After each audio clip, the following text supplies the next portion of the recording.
Mga men, matagal-tagal ulit yung karera, buong season yung naipon nating mga gabok, dumi, burnt na rubber, tsaka mga asfalto na pumasok sa ating kotse. Siyempre, nagpa-parachute tayo, yung parachute sasakay sa loob. So, nandun lahat yon sa loob. Kaya ngayon, pagandahin natin ulit, tapos store natin ng maganda dito sa garahe natin para naman masarap tingnan. Yan lang yung purpose niya ngayon, after season, yung tititigan lang natin. Napakasarap nun sa pakiramdam, mga men. Controversy, cause it feels so empty. 1, 2, 3 into the phone. Snoop Doggy Dogg and Dr. Dre is at the door, ready to make an entrance. So back on up. Good morning, mga men. For today's video, tapos na yung season ng karera natin. Hindi pa natin napapalinis yung ating race car. Ngayon, atin siyang lilinisin at ang ating paglilinisin ay si Jobs Details. Mga men, ito na po ang ating detailer na napakalupit.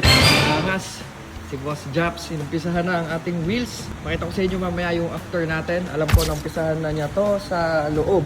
Umpisa pa lang, mga men. Yeah. Kita nyo naman, eh. Wow!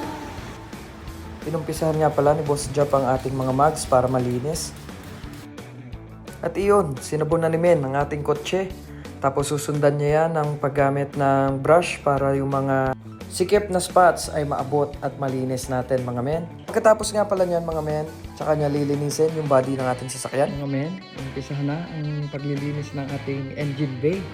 Iba talaga himas ni Boss Jobs. Mga men, malinis na. Ito yung estado ng kanyang itsura pagkatuyo natin. What's up, mga men? Napakakisig naman, oh. Ang ganda.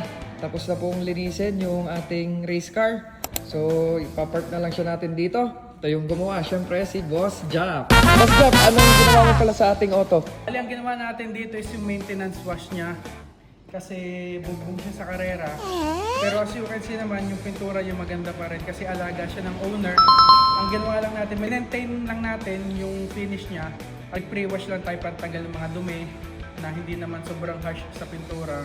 Tapos nilinis natin yung loob niya kasi yung loob niya mahirap linisin to kumpara sa typical na kotse. Ito parang magmamangke bar ka pa sa loob kasi meron ka pang Roll cage na mahirap linisin. Tapos yung flooring niya pinturado na din. Kailangan ma-vacuum ng ayos na hindi magagasgas kasi ginawa ko na din to before yung flooring niya at saka yung engine bay. Pinalinis din ni Boss Emmy, pina-ceramic coating niya din. Ang ginawa lang natin ngayon, nag-ano lang tayo, maintenance lang para maganda pa rin siya. Kung makikita niyo siya ng personal, lalo na yung loob niya, hindi siya dumihin. Kahit na papasukan siya ng tubig, yung finish ng paint, yung gloss ng paint, andun pa rin. Yung watermarks niya, kukunti lang kasi hindi naman natin siya maiiwasan. So ayun. Boss Job, thank you ah.